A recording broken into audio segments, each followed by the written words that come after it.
I'm Elliott Anman, President of the American Heart Association. Our second late-breaking clinical trial session talks about anti-lipid therapy and coronary artery disease. The second late-breaking clinical trial of Scientific Sessions 2014 might be the blockbuster session, because this is all about prevention of coronary artery disease, prevention of atherosclerosis.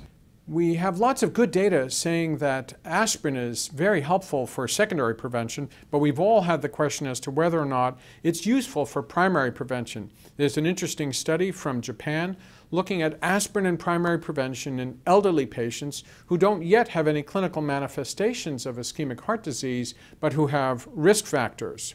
The next thing that we're going to hear about is whether or not it's time to revisit something that we've always thought intuitively made sense, but we could never establish the database to say we should do it, and that's screening patients for asymptomatic coronary disease using imaging.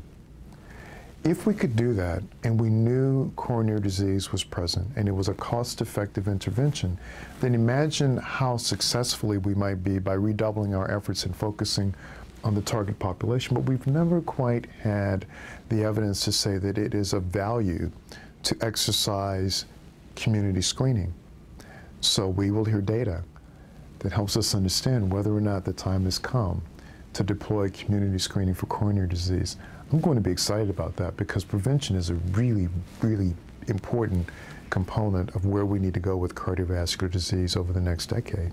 We also know that individuals who have hypercholesterolemia are very effectively treated with statins, but not everybody can tolerate statins. So the question is, what about these new PCSK9 inhibitors? The Odyssey alternative trial is looking at PCSK9 inhibition with a monoclonal antibody to PCSK9 in individuals who cannot tolerate high doses of statins.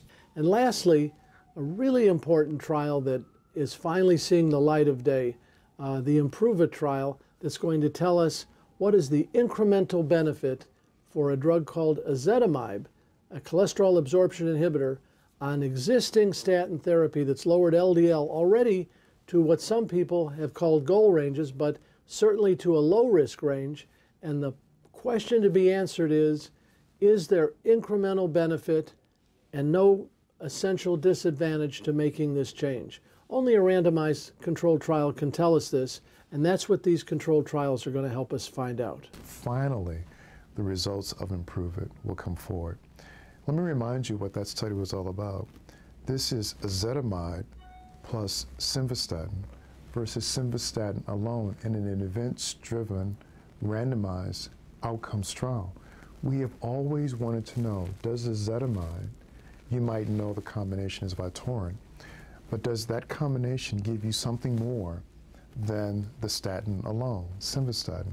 Finally, those results will come forward and we'll be able to look at them, think about them, debate them, and understand, is there yet another approach we should take, particularly for the difficult to treat patient, the one who needs more than statins or the one who can only tolerate a small dose of statins. We really need to know what are the adjunctive approaches. This might be one. So stay tuned.